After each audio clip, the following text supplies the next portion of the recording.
Hi friends, പുതിയൊരു വീഡിയോയിലോട്ട് എല്ലാവർക്കും സ്വാഗതം. അപ്പോൾ ഇന്ന് നമ്മൾ മണക്കാട് സൈറ്റിൽ കോൺക്രീറ്റ് ആണ്, നമ്മളെ ബേസ്മെൻറ്റ് കോൺക്രീറ്റ് ആണ് ഇന്ന് ചെയ്യാൻ പോകുന്നത്. അപ്പോൾ അതിനുവേണ്ടി നമ്മളിവിടെ ഇന്ന് കോൺക്രീറ്റിന് ഇറക്കിയിരിക്കുന്ന സിമെൻറ്റ് അൾട്രാടെക്കിൻ്റെ സിമെൻറ്റാണ്. അപ്പോൾ കോൺക്രീറ്റിന് നമ്മളിവിടെ എല്ലാ കോൺക്രീറ്റും, അതായത് താഴ്ന്ന ബേസ്മെൻറ്റിൻ്റെ പുട്ടിങ് തൊട്ട് നമ്മൾ ഇപ്പോൾ ഈ ബേസ്മെൻറ്റ് വരെയും നമ്മൾ കോൺക്രീറ്റ് ചെയ്യുന്നത് അൾട്രാടെക്കിൻ്റെ സിമെൻറ്റാണ്. പിന്നെ നമ്മൾ കഴിഞ്ഞ വീഡിയോയിൽ പറഞ്ഞതുപോലെ കോൺക്രീറ്റ് ചെയ്യുന്ന മുമ്പേ നമ്മൾ മെയിനായിട്ട് ശ്രദ്ധിക്കേണ്ട കാര്യം ഇതിൻ്റെ വാട്ടർ ലെവൽ എടുക്കുന്നതാണ് ഇതിൻ്റെ ഹൈലൈറ്റ് എന്ന് പറയുന്നത്. വാട്ടർ ലെവൽ എടുക്കുന്നതാണ്. അപ്പം നമ്മൾ ഒരു മൂലയിൽ നിന്ന് 45 സെൻറ്റിമീറ്റർ ഹൈറ്റിന് നമ്മൾ കുറിച്ച് മാർക്ക് ചെയ്തിട്ട് കംപ്ലീറ്റും നമ്മൾ ഇതുപോലെ വാട്ടർ ലെവൽ പക്കയായിരിക്കണം. കംപ്ലീറ്റും നമ്മൾ വാട്ടർ ലെവൽ എടുത്ത് കുറിച്ച് വെച്ചിട്ടുണ്ട്. അപ്പോൾ അത് കണക്കാക്കിയിട്ടാണ് നമ്മൾ ബേസ്മെൻറ്റ് കോൺക്രീറ്റ് ചെയ്യുന്നത്.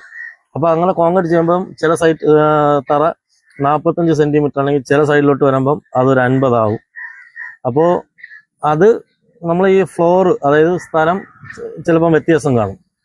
അപ്പോൾ അതുകൊണ്ടാണ് അങ്ങനെ വരാം. അപ്പം വാട്ടർ ലെവൽ എടുത്തു കഴിഞ്ഞാൽ കറക്റ്റ് പക്ക ലെവലായിരിക്കും.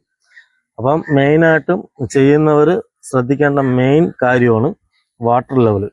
പിന്നെ കോൺക്രീറ്റ് മിക്സിങ്, അതും കൂടി നമ്മൾ മെയിനായിട്ട് ശ്രദ്ധിക്കേണ്ട കാര്യമാണ്.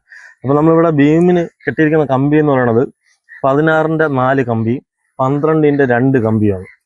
അപ്പോൾ ചില ആൾക്കാർ 16-ന്റെ ടോപ്പിൽ 3 താഴെ 3 അങ്ങനെ 16-ന്റെ 6 കമ്പി ഇടും. പക്ഷേ 6 കമ്പി അങ്ങനെ ഇടുമ്പം വരുന്ന പ്രത്യേകത എന്ന് പറയുന്നത്, നമ്മളിത് 8 ഇഞ്ച് വീതിക്കാണ് നമ്മൾ ഈ ബീം കോൺക്രീറ്റ് ചെയ്യുന്നത്. അപ്പോൾ 6 ഇഞ്ച് കെട്ടാണ്, ഇതിൻ്റെ മേളിൽ പടവ് കെട്ടുന്നത് 6 ഇഞ്ചാണ്.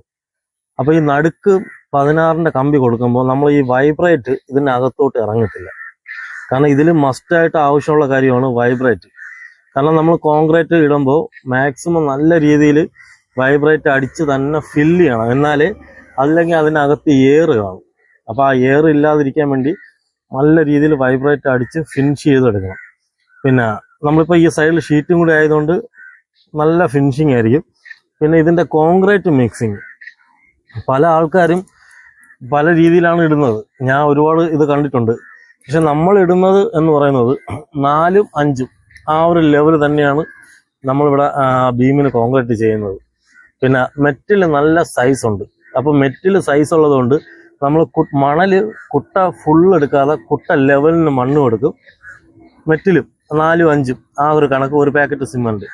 അപ്പോൾ അൾട്രാടെക്കിൻ്റെ സിമെൻ്റ് ആയതുകൊണ്ട് മെയിനായിട്ടും കോൺക്രീറ്റ് ഇട്ട് നല്ല രീതിയിൽ ഈ വൈബ്രേറ്റ് അടിക്കുമ്പോഴും കാണാം. അതുപോലെ തന്നെ ഈ 45 സെൻറ്റിമീറ്ററും ഒറ്റ ഹൈറ്റിന് പൊക്കാതെ ഇരിക്കുന്നതായിരിക്കും നല്ലത്. കാരണം നമ്മൾ എപ്പോഴും കോൺക്രീറ്റ് ചെയ്യുമ്പോൾ അതിൻ്റെ പകുതി ലെവലിന് കോൺക്രീറ്റ് ചെയ്ത് വൈബ്രേറ്റ് അടിച്ചതിന് ശേഷം രണ്ടാമത് അതിൻ്റെ മേളിലിട്ട് നമ്മൾ ഫില്ല് ചെയ്ത് വരുന്നതായിരിക്കും നല്ലത്. നമുക്ക് മാക്സിമം ഇപ്പം നമ്മൾ ഈ ടോപ്പിലെ കമ്പിയിൽ നിന്ന് ഏകദേശം ഒരു 1.5 ഇഞ്ച് കവറിങ് നമുക്ക് കിട്ടുന്നുണ്ട്, കറക്റ്റ് ലെവലിന് നമ്മൾ എടുക്കുന്നത്. പിന്നെ ബാത്റൂമിൻ്റെ ആ സൈഡും അങ്ങനെ തന്നെ. ബാത്റൂമിൻ്റെതാണ് മെയിനായിട്ട് നമ്മൾ ശ്രദ്ധിക്കേണ്ട കാര്യം. ബാത്റൂമിൻ്റെത് നമ്മൾ ചെയ്യുമ്പോൾ ഒന്നെങ്കിൽ നമ്മൾ ഒതുക്കിയെടുക്കണം, 6 ഇഞ്ച് ചെവറിൻ്റെ ഒഴുങ്ക് കണക്കാക്കി ഒതുക്കിയെടുക്കണം. അല്ലാന്നുണ്ടെങ്കിൽ 4 ഇഞ്ച് ഡൗൺ ആക്കി നമ്മൾ ബീം കെട്ടി സെറ്റ് ചെയ്യണം. ഇപ്പോൾ നല്ല വെയിലാണ്, ഒരാൾ നല്ല വെയിലും കൂടി. അപ്പോൾ ഏകദേശം നമുക്കൊരു 38-40 പാക്കറ്റിനകത്ത് നമുക്കാവും. നമ്മൾ 40 പാക്കറ്റ് സിമെൻ്റാണ് ഇപ്പോൾ ഇവിടെ എടുത്തിട്ടുള്ളത്. അത് കഴിഞ്ഞതിന് ശേഷമാണ് നമ്മൾ കരണ്ടി വെച്ച് ഒന്ന് ലെവൽ ചെയ്ത് വെക്കണം. കാരണം നമ്മൾ ഇതിൽ ബീം കോൺക്രീറ്റ് ചെയ്യുമ്പോൾ കറക്റ്റ് വാട്ടർ ലെവൽ, കറക്റ്റ് മട്ടം, കറക്റ്റ് ലെവലാണെന്നുണ്ടെങ്കിൽ നമുക്കിതിൻ്റെ മുകളിൽ പടവ് കെട്ടുമ്പോൾ നല്ല എളുപ്പമായിരിക്കും. അതായത് ഇപ്പം കംപ്ലീറ്റും കോൺക്രീറ്റ് ചെയ്ത് നല്ല ഫിനിഷ് ചെയ്തു. അതായത് ഇപ്പോൾ ഏരിയ കംപ്ലീറ്റും ഫിനിഷായി. ഏകദേശം നമുക്ക് 38 കൂട്ടായി. കാണുമ്പോൾ തന്നെ അറിയാം എല്ലാം പക്ക വർക്കായിരുന്നു.